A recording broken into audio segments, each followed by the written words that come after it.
Good evening. It is time to start. The Planning Commission will begin tonight with our approval of minutes from our last meeting.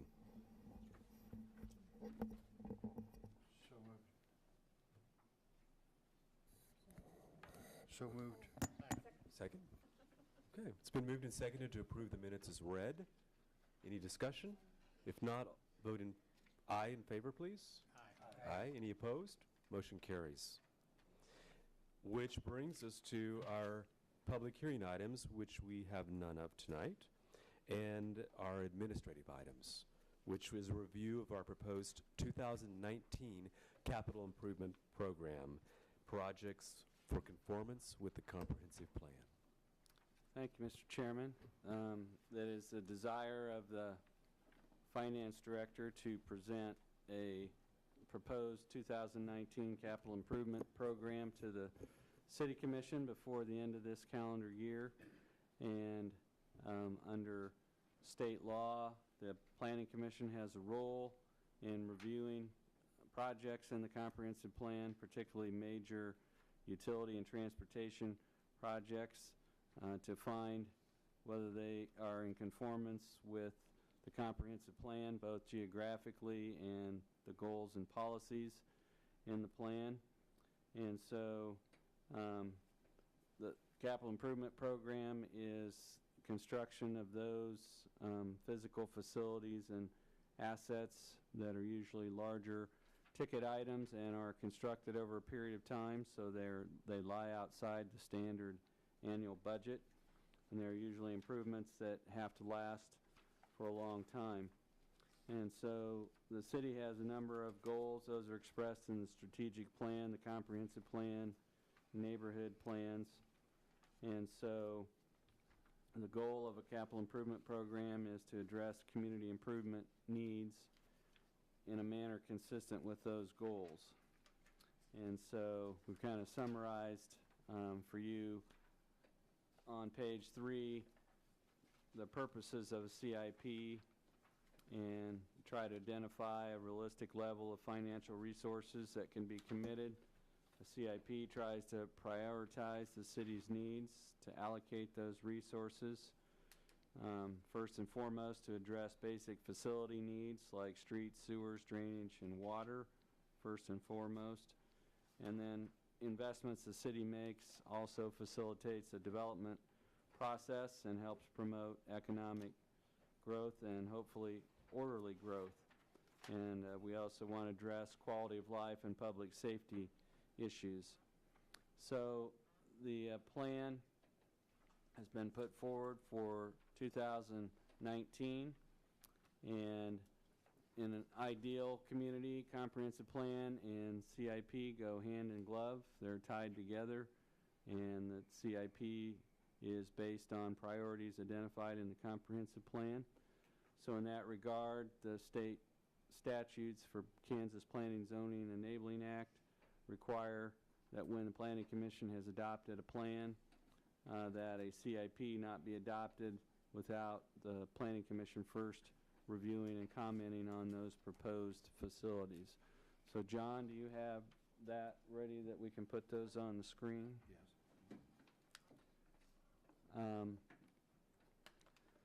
The way we've organized this year is, when you see the term ongoing projects, these are things that the city has committed funds to doing on an annualized basis, but which is going to take place over a number of years.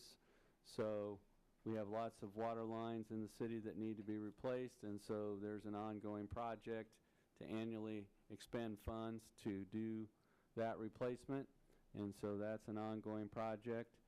There's money from the sales tax fund that goes towards street surface improvements. I think if you've driven around the community this fall, you've seen a number of streets resurfaced, and that's an ongoing project. And then what we've tried to do is annually set aside funds and go in and complete segments of a hike and bike trail system consistent with the plan for hike and bike trails and bicycle trails that this body has endorsed. So those are items that roll over year to year and ongoing. We also have phase projects where things have occurred. There's been a great deal of design work done for landfill and developing another cell. You have to do a great deal of pre-planning and design before you can get another cell ready for receiving material. And so the phase project this year is for actual construction. Design was done last year. Last year there was a Parks and Recreation Master Plan adopted by the governing body, and so they are ready to move forward with phase 2, which is completion of projects identified in that plan. And then we have an updated project, if you want to go to the next page, John. This was in last year's plan, but the line item has increased from $1 million to $2 million, and they've now tried to increase the scope of all the design work that's being done in preparation for the Smoky Hill River Renewal Project. So that $2 million is for that. And then new to this year is the Corps of Engineers is going to be conducting a feasibility study and looking at environmental impacts related to the channel improvements and coming up with a final design with those improvements selected from the preliminary design. Then another item that was discussed at length last night, and Dan may have an update for you for what all was decided, but there is a plan to move forward with automated trash collection as opposed to having trash collectors manning the trucks, and to move to a fully automated system. And that's going to require equipment. It's going to require everyone to have new trash containers, and so that is identified as a new project. And I believe the North 9th Street Bridge is the bridge over Mulberry Creek, Dan? And is it just the northbound side at this time? It's a two-sided bridge with a northbound and a southbound structure, and this plan is for the northbound bridge. And then if you want to keep going, John, another project on there is South 9th Street. You've seen the work done south of Crawford, and this would be a plan to continue the same work north of Crawford up to Walnut, and there's funds set aside for that. And related to that, as cities puts overlays onto our asphalt streets, particularly our arterial streets, the surface of the road gets built up and built up and built up, and then all of a sudden your curb capacity along the sides is diminished.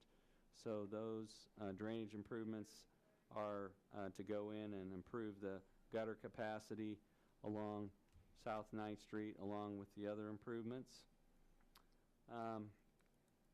It's not readily apparent from the wording here, but the Broadway Enhancement Project describes the enhancements, but Mr. Stack informs me that this, although it doesn't specifically say that, it is the $3 million is for design and not for actual construction. So when you see the goal is to consolidate entrances, improve sidewalks, remove or upgrade medians, and all this line item here is for the design work associated with that. 2019 cost Yes. 250. So it's just next year we're designing it.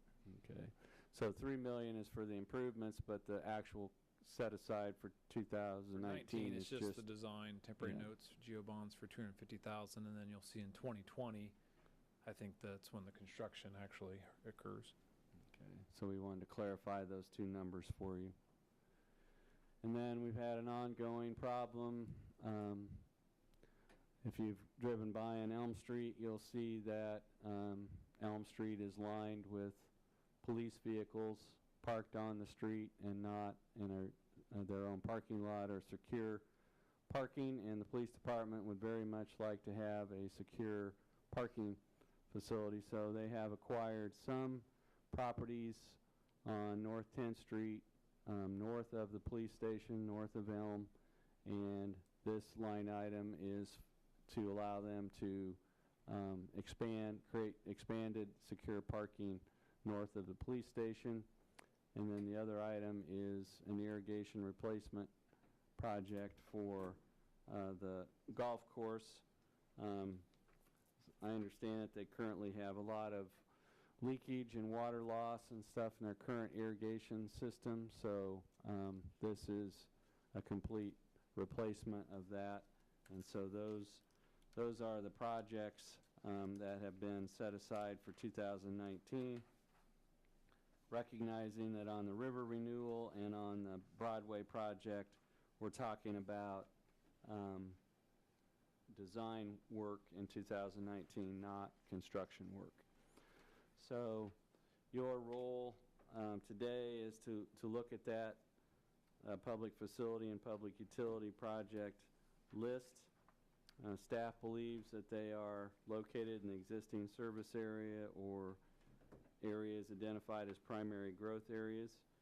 And if you concur, a motion should be made to approve the attached resolution and endorse that project list.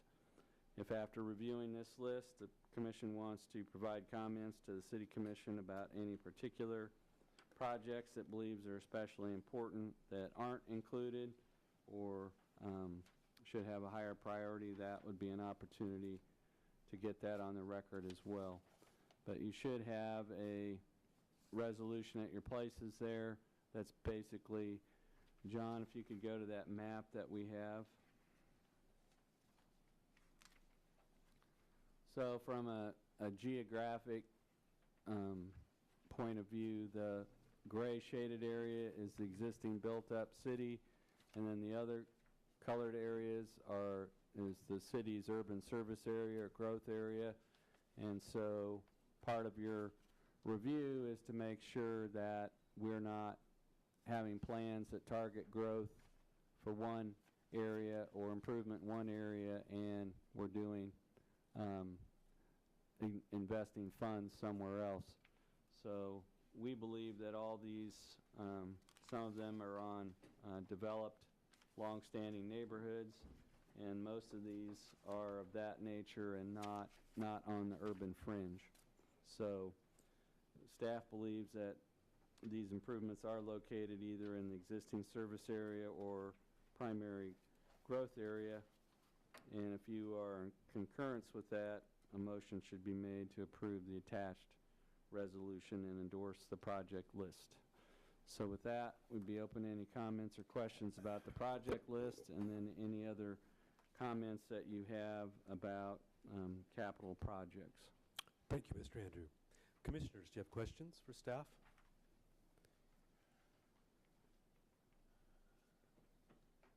Yes.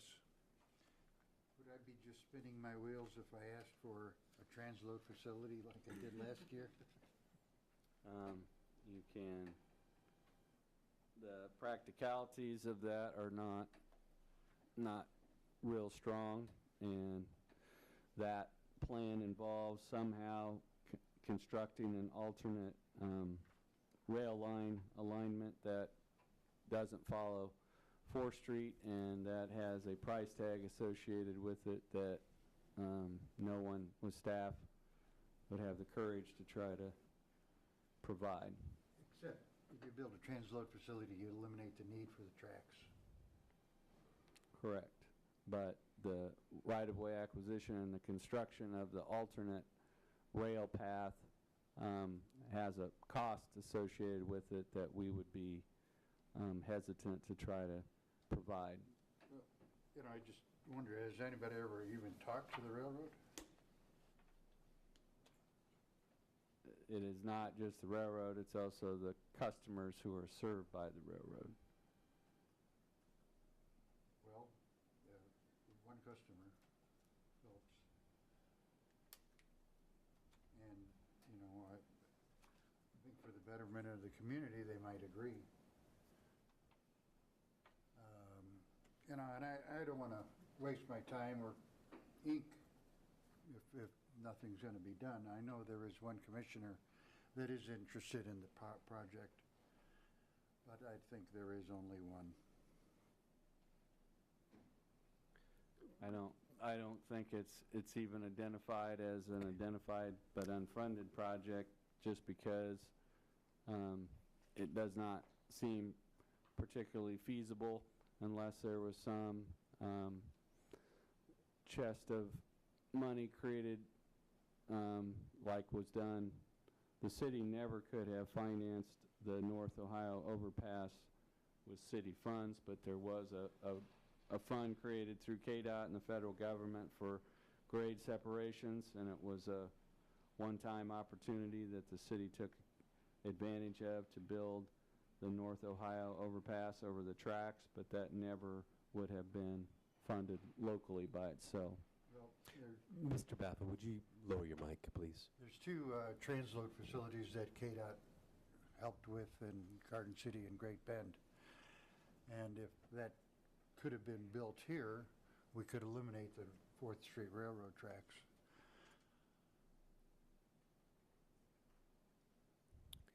Other questions?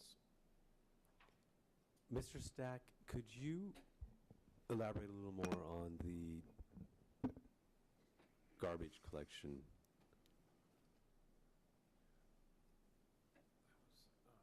Garbage collection was a big discussion point last night at the City Commission. I was trying to see if they had the notes from that yet. They do not. Out here, Jim Toich and Jim Kowach are work with me, and they're kind of more in charge of that. But I can at least talk through the kind of what the idea was. Trying to,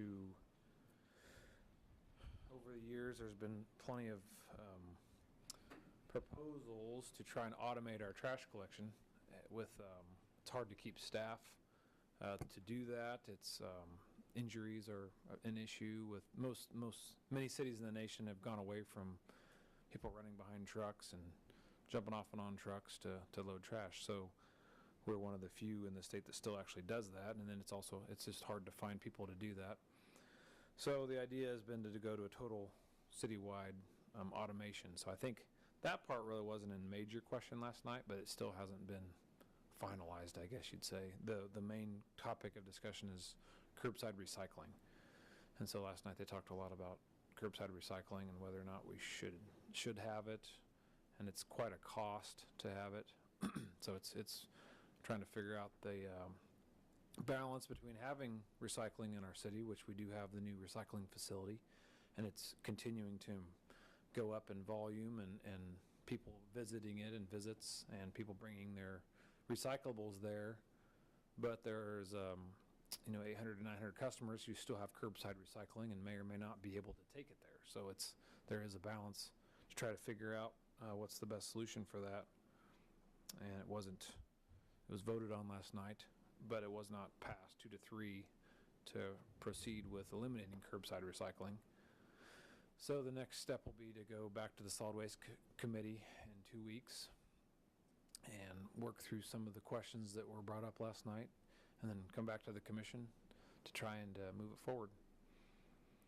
Other questions? Yes, I have one more. On the slide regarding the Broadway corridor, Yes. it wasn't defined what that is. What is the Broadway corridor?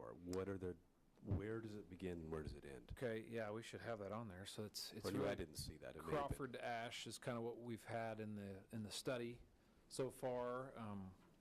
South of Crawford's a little different than that corridor. We've actually improved some of the medians in there, and it's more residential most of the way, just south of Sunset Plaza. But north of Crawford is kind of a hodge, quite a different developments over the years, and Dean has quite a history on that, but it's has some redevelopment potential already with Tiger Express going in there, Kmart closing. Some of those things are going to change the corridor quite a bit. So the idea with the study was to try and look at possibilities through a consultant that's done that around quite a few places around the country, RDG Consultants, and so they've looked from Crawford to Ash. Basically, is really that's the So limits. Ash was the north end. Ash is the north end. The viaduct is there, and then north of the viaduct has been somewhat improved in the mid-2000s for making it 4-lane to 3-lane and trying to line up intersections better. So that part's been kind of addressed. But the part between Ash and Crawford has not really been addressed for quite a while, so that's the next step. Thank you. Anyone have questions for Mr. Stack while he's standing here? No? Thank you very much. Thank you. Other questions about the components or the plan? Yeah, the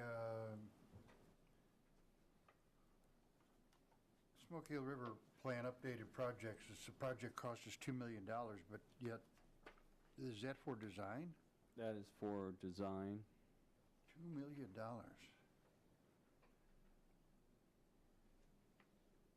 And that's what they're trying to do, is they're trying to develop a master plan for all the phases up front and then phase those improvements in. But the idea is to have a design for all the phases identified in the master plan. And so that's rather than focusing on a particular segment, it is a design for all the phases identified in the master plan, and to do that at a preliminary plan level. And the Corps of Engineers feasibility study is part of that, and the Corps of Engineers is providing some of the funding for that. But the reason for the increase in the design costs was that the plan is to try to get a design for all the phases identified in the master plan.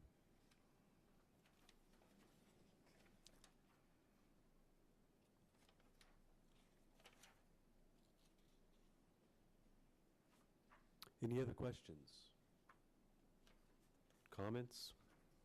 Things you'd like to see changed, added? Components that we have discussed in the past that aren't on here? I really can't think of any other than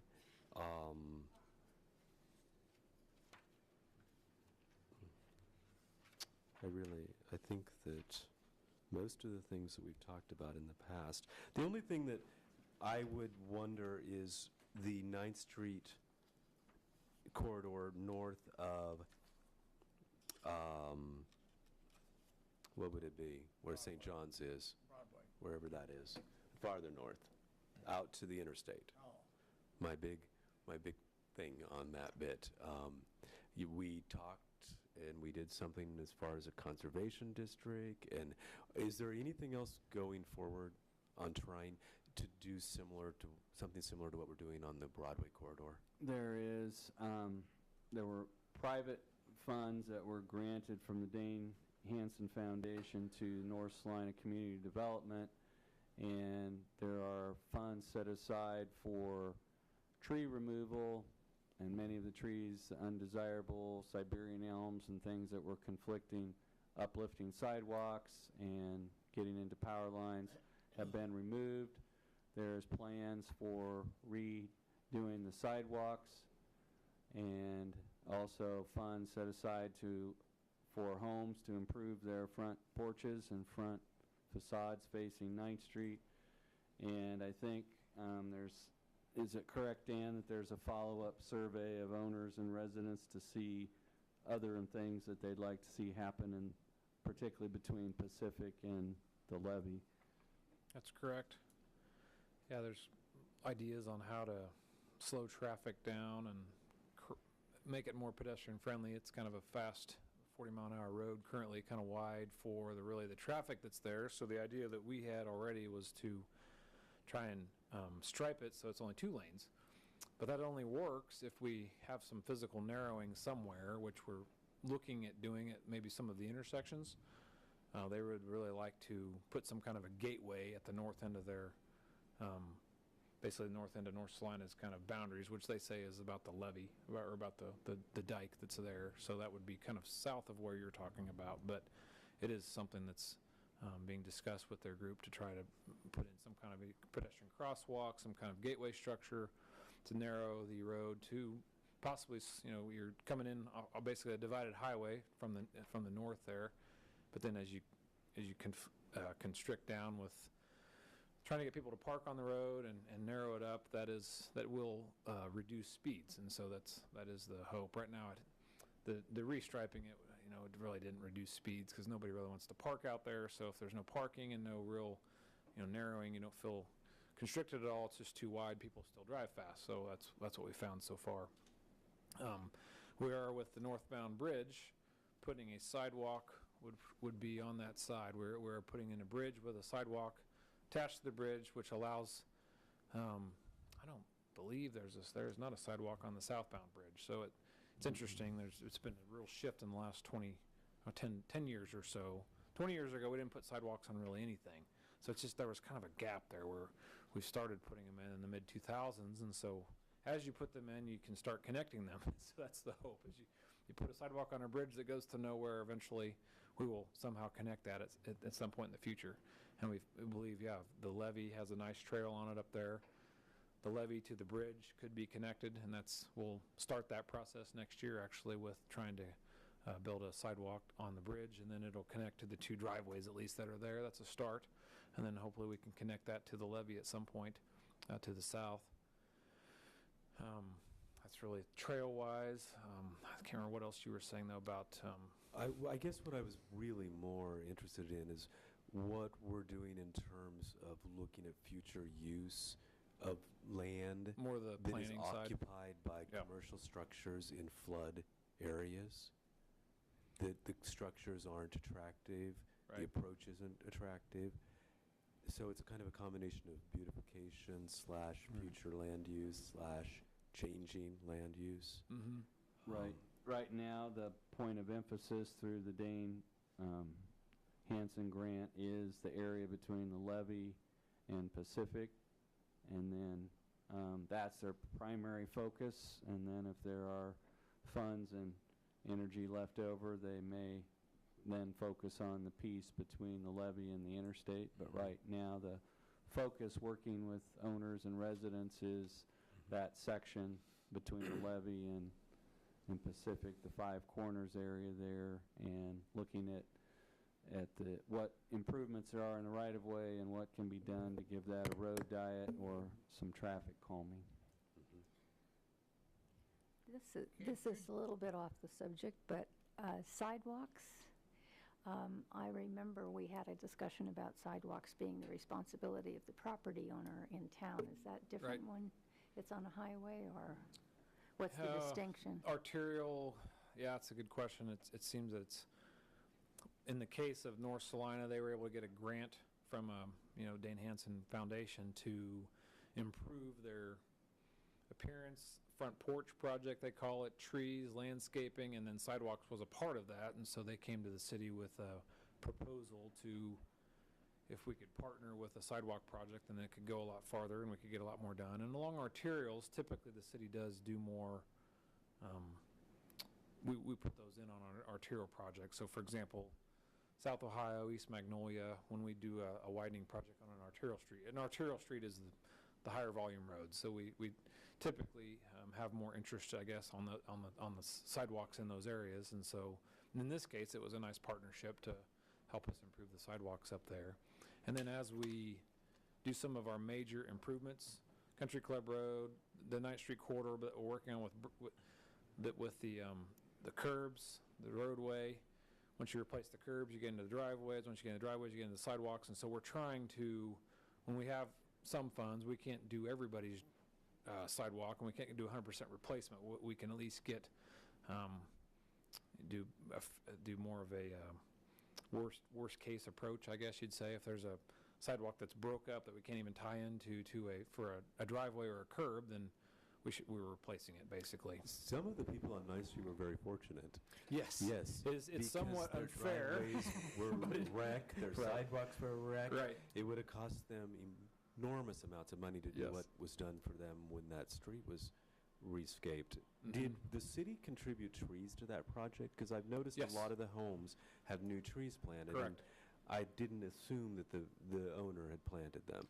Correct. Yeah, we try to, basically our city forestry department and our city tree board, and it's kind of a city policy. If we take a tree out, then we try to put one back. And some of those trees were definitely beyond their useful life and had some problems. And so the least we can do is, plant a small tree back. Yeah, it's a small tree, but if you put it in a better spot or give it a better chance, in somebody's yard or in not right next to the road or right next to the curb, or in the case of North Salina, they planted smaller trees in that area, which won't be quite so destructive to the infrastructure or the people have to deal with them. So yeah, that was a project where we were able to remove a lot of trees on South 9th as well as a lot of trees on North 9th with the North Salina project, and then offer people the chance to replacement trees. Now, not everybody takes you up on that.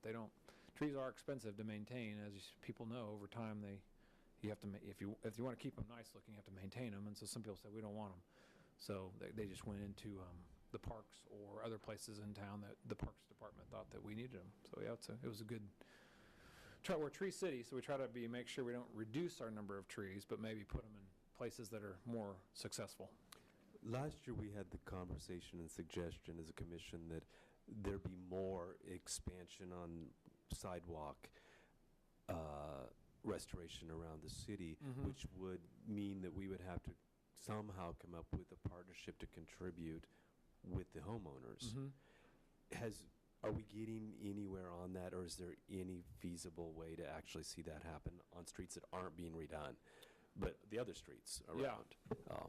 Yeah, we've looked at, our city staff have looked at other cities around the state, and there are a few cities that do that. They have kind of a cost-sharing program. So if you're proactive and want to improve your sidewalk, then there's a city, basically pot of money, then you apply for it, and as it runs out, then you have to wait till the next year. But yeah, we've thought about doing that for... But do we have a pot of money?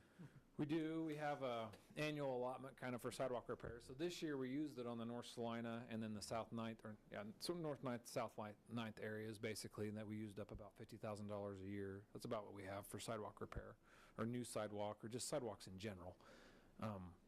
Sometimes we put in new sidewalks as well, so it just depends on what the needs are each year. But this year, since we had requests and had projects for mostly sidewalk repair, that's what we used it on. Next year, we'll probably use a lot of it on 9th Street as well, the next block to the north of Crawford. That's the next block we're going to repair next year.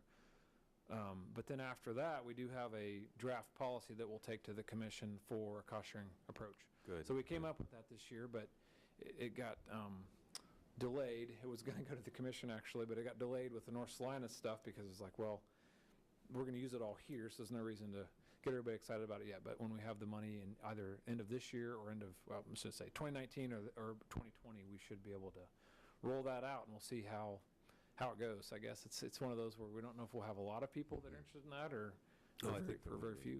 But I live in too. an older neighborhood, and I keep saying I wish I lived on 9th Street this year. Yeah. Because I'm right off the block. Okay. And all of our sidewalks need replaced. Yes.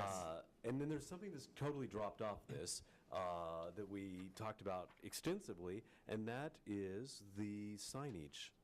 Yeah, the gateway signage. The gateway signage, and I knew that part of that was because of state issues, but is that why it's disappeared, or did I just miss it? No, you're right. It's in the identified but unfunded now, I believe. It's in there, but we don't know when it's going to be approved by the state, and that's actually unfortunate, I guess. The federal government has basically cracked down on people putting those in the state right-of-ways or the federal right-of-ways for interstate highway areas. So there's a few people in the state that kind of got in and started putting signs in the right-of-way, and then they had to say, well, okay, we got to back off this and figure out a comprehensive approach to it. And well, that just seems to mean that it's going to be delayed for a long time. So we have not been able to get any further with KDOT, and KDOT blames it on the federal government, and so we haven't really got anywhere with it. So they just moved it took the money and moved it to something else next year, and then it moved it into the identified but unfunded category. We don't really know if they'll actually let people put big signs in right-of-ways on state or interstate highways anymore in Kansas. That is kind of where we believe they're headed. So the idea with that would be then you have to buy property right next to the road, which is where like McPherson's are. If you look at McPherson, they're just off the right-of-way behind a fence in somebody's private property, which is where most of the signs are along the right-of-way. You'll see they're in the highway, but they're just more off to the side. So that may be the approach we have to take at some point in the future. Mr. Story, do you have a question? I'm sorry.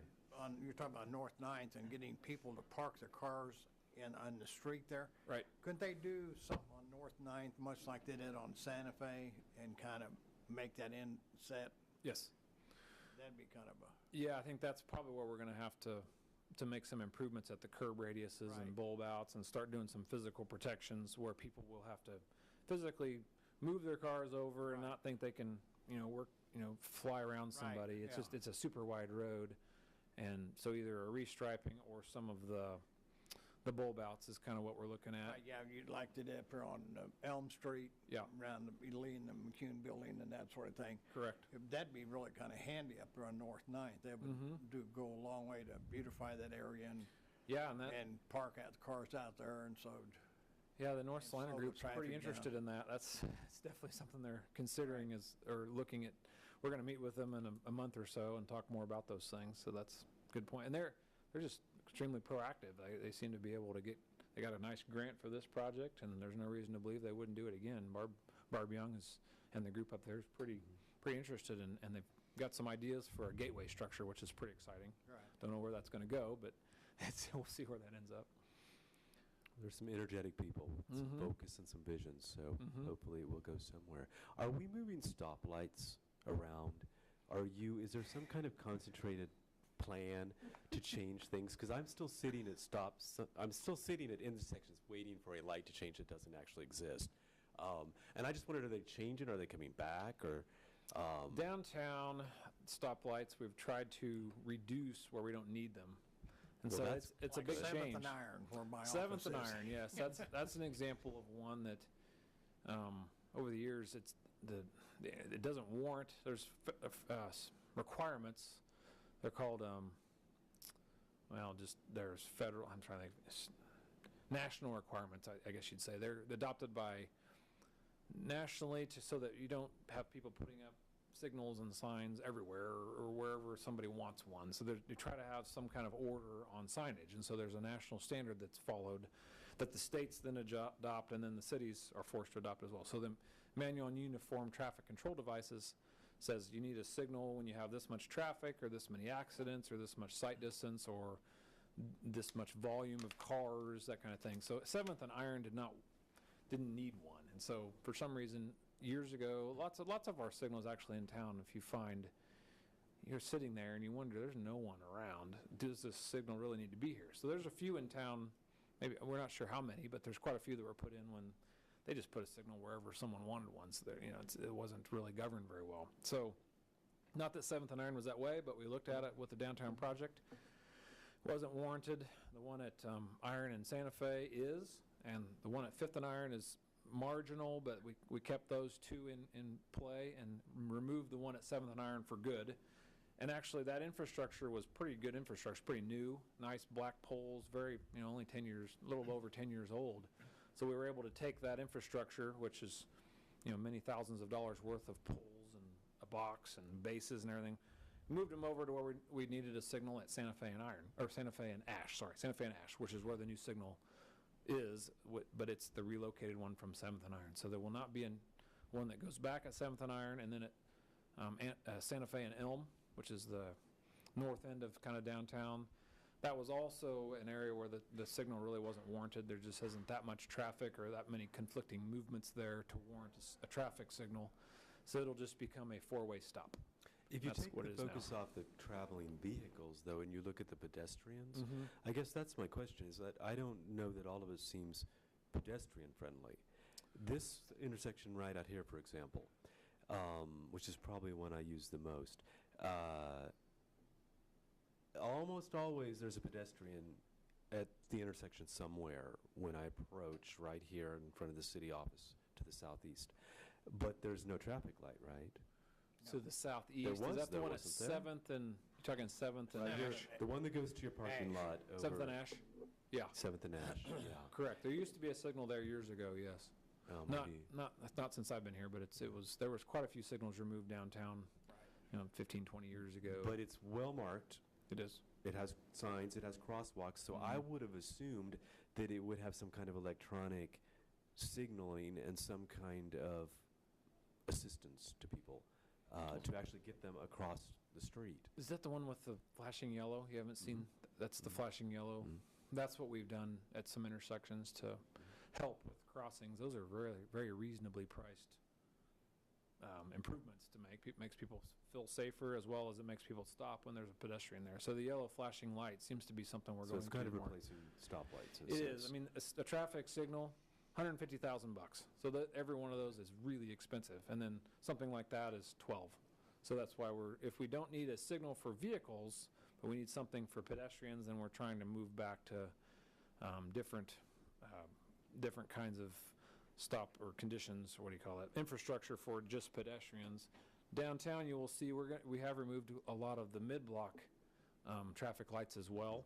Those are not going back up, but there will be the new little sign in the middle of the road that says, the public needs to yield to pedestrians if they're there, and so that has worked pretty well in most City of Manhattan has those. It's worked pretty well over there at Martinelli's. That's our first trial case for putting a sign in the middle of the road that says yield to pedestrians. People seem to stop for it more, so it's they don't. Pedestrians feel safer with it, and I'm surprised that if I'm just standing there, somebody will come and they'll just stop instead of proceeding through. I mean, you're not even walking across the street. They just decide to stop for you, that sign seems to do that to people more so than just a crosswalk marking in general. The sign has helped. So we're going to hopefully utilize those quite a bit downtown as well. Did someone else have a question? I have one more. My boss is here too if you really want to talk recycling or cart size, but I did my best, Jim, to brief them on last night's discussion. That's fascinating too. But I guess this is a broad-reaching question, because one of my main focuses in the last years here in Salina has been looking at transit and transit-based development in the city, focusing on that issue in development and in order to look at future development especially. And I guess I'm missing where those links are between public transit, private transit, whatever moves people. I mean, you have a major component of that in what you do, but is there something going on, some kind of initiative or some kind of inner working to try to bring this to the forefront of development in Salina rather than responding to the need to move people to places after we've already put in infrastructure and expanded? Seems like the role more of my group is to try to connect the subdivisions via mostly pedestrians. That's making sure Well, they that's what I connect was them saying. In the pedestrians. last That's 5 the years I've goal, sat around right. here, that's what we've done, We've done that more, is but try to as far connect as things we've already built rather than look at I see. the development aspect, the transit aspect in the development process. You're thinking like bus transit, like I'm those. thinking every way that moves people by choice rather than need. Okay. I don't think know, we have an Dean. issue here that we think that only a specific economic level or demographic group uses public transit. It's not addressed as a choice issue. It's more of a necessity. And there are specific reasons to choose it. Environmental reasons. There's numerous reasons. But it's not very well integrated into our concept of Salina growing. Mm-hmm. Yeah, the only thing I've been able to do on our end, I don't know if Dean or Dustin has a better idea, but we've just, whenever we build a street project, we try to have a bus transit stop somewhere in that area that's nicer and aesthetically pleasing and has a bench or a pull-off or some way for the bus to be, and then the pedestrian, the walkers, the bikers, thinking about the bike plan as well. So that's more what we've focused on as far as a new subdivision and connecting it to transit. I don't know how we've done that. So where is an example of what you're saying, that there is a pull-off or a better looking structure or more protective from the element? What would be like the last thing that we've done in that I effort? was thinking South Ohio, that, By Dillon's. yes, there's a couple there on the corner, on both corners of Dillon's corner as well as the opposite corner in front of the insurance office there. At Cloud. at Cloud, Wow. but south of Ohio, more so the wide trail south of Magnolia. If you drive through there, you'll see little sitting areas with a trash can and plantings. So that's just making it more aesthetically pleasing for the person there and walking. But I think the transit stop actually is on the very south end of that, near Schilling is what I believe. The There actual aren't transit. pull-offs off the street or There's not a anything pull-off like there. No, that. that's just when we first started doing wider sidewalks. That was just trying to make sure we had a stop for people to sit and a nicer place than just a concrete trail. It has a little more character to it. So I don't know. I'm trying to think of. Well, we do pull-offs. such a Do we good have job some as anywhere? a city doing I don't know what if you we do, do. which is the street structure thing. I think we do a fabulous job. Right. However, I don't know if we have I pull-offs. think we're lacking the element of including public transit into the design aspect when we do these things.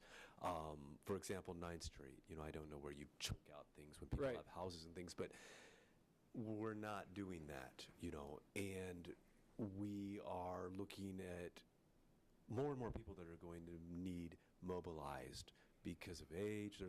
There's so many reasons that I really feel like if we're going to be a progressive city, be sustainable, and grow, moving people and transit has to be integrated into the development aspect, not only in the street aspect, but in overall planning.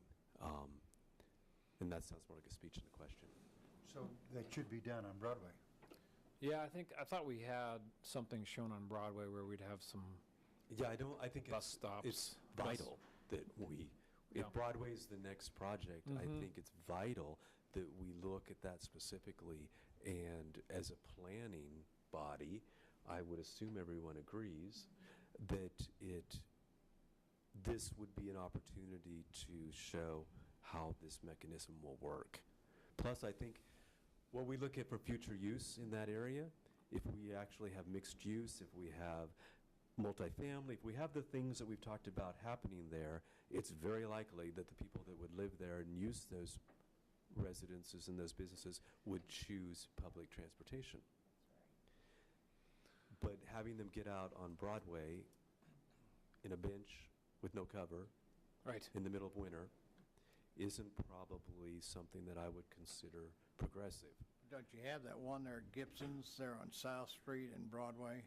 There is one there. Yes. Yeah, I and don't that- remember if it's a pull-off, but that's the area they were looking at putting in a nice area for the bus stop. Where is Gibson's?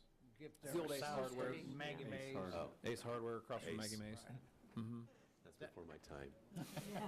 Gibson's was a long time ago. But Well, that's changing. I've it noticed is you drive down important to note Broadway. that while we refer to it as public transit, it is operated by It is. OCCK, and they are the ones primarily responsible for what gets enhanced with covers and they kind of do it as it allows or as they get donations or contributions to do that.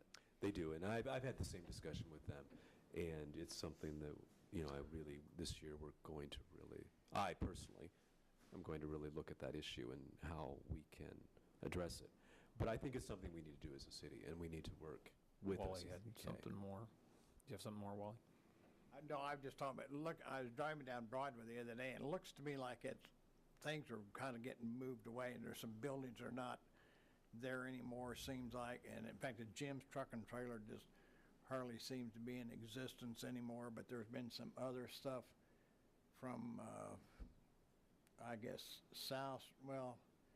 from Crawford up north, up to about Walnut, that has changed, kind of, seems to me dramatically. Maybe I'm hallucinating, but it seems to me like there's been some stuff. Didn't we approve a plot plan?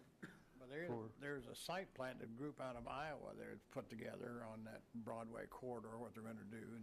And we have a study session And coming up there's on a study that. session upcoming on December 19th. 17th. 17th, yes. Yeah, on December Yes. 17th, there's a study session, and we got those dates and times at the last meeting, but make sure that's on your calendar. And they'll show us a site plan then?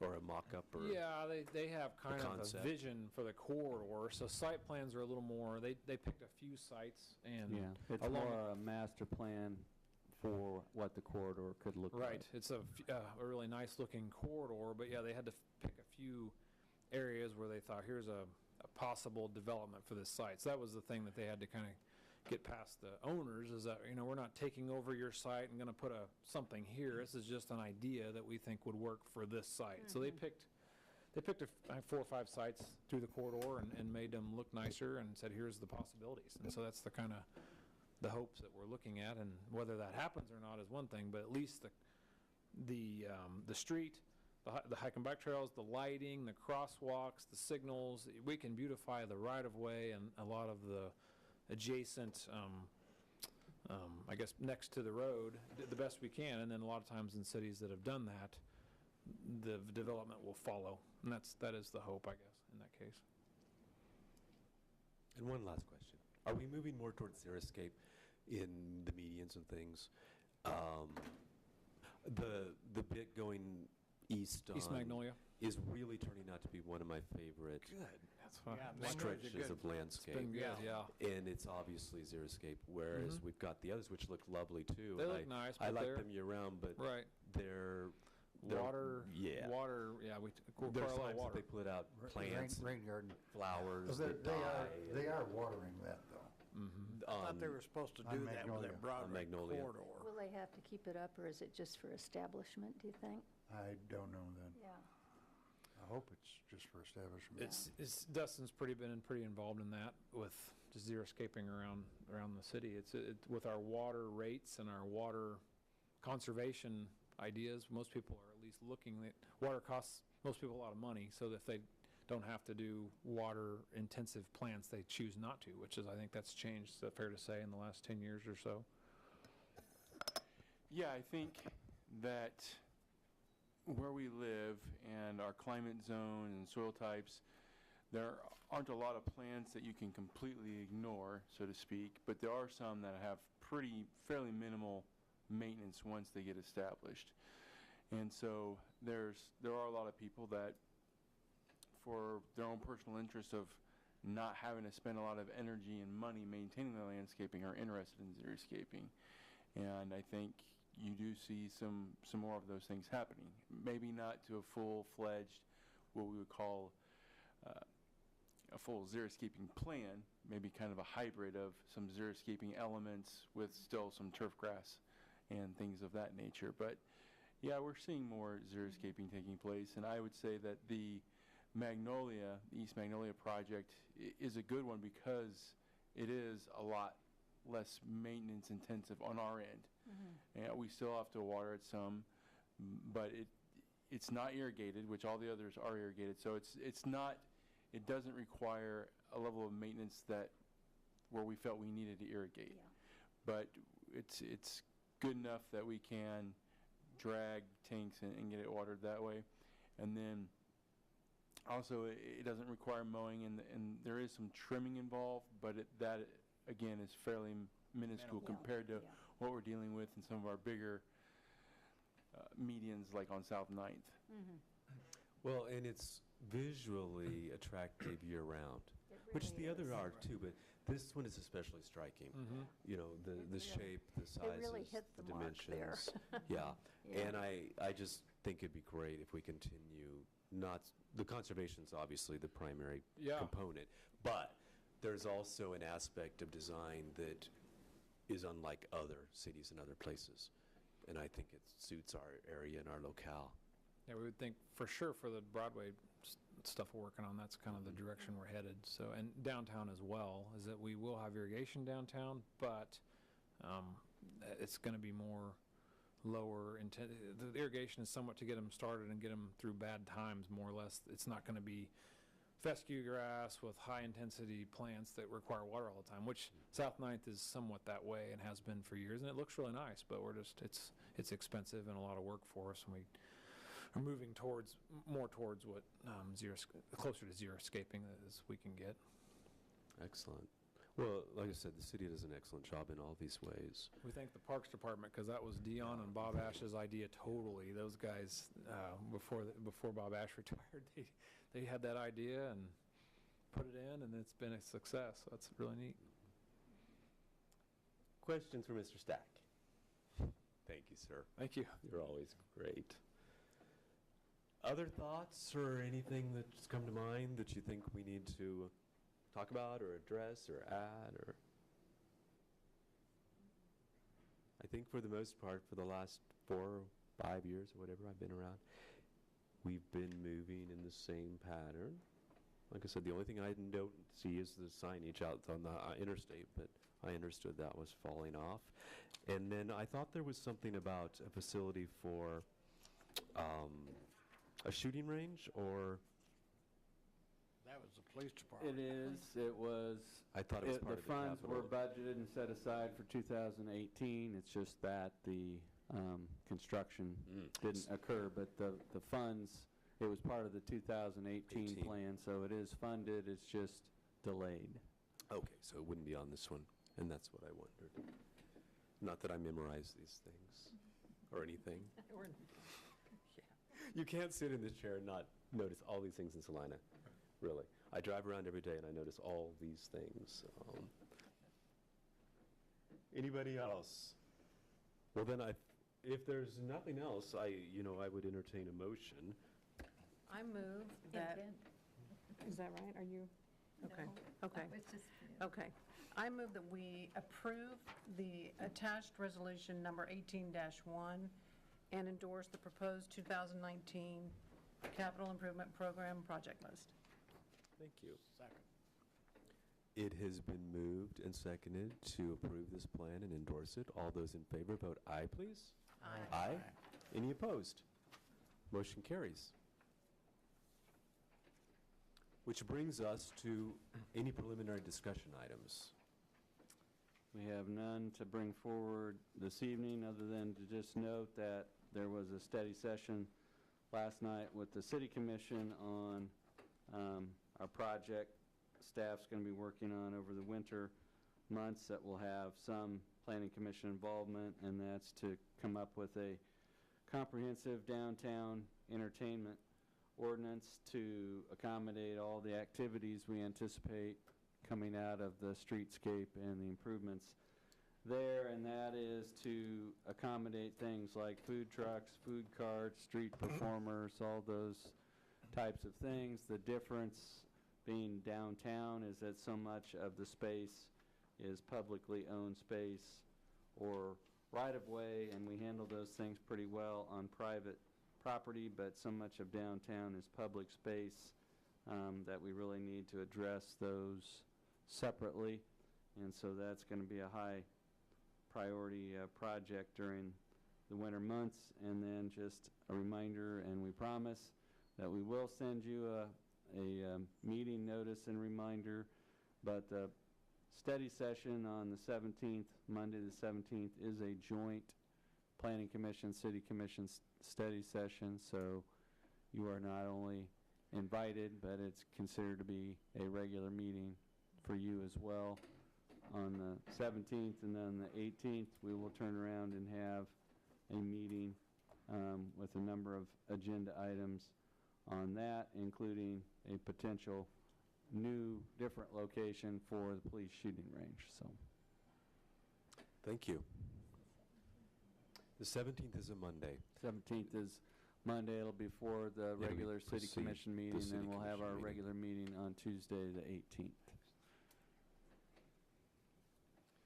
Anything else?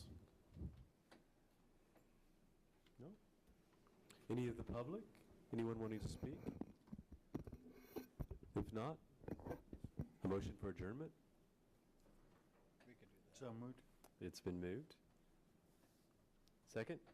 Second. We're adjourned, unless there's any kind of opposition. Really, I'm in the red.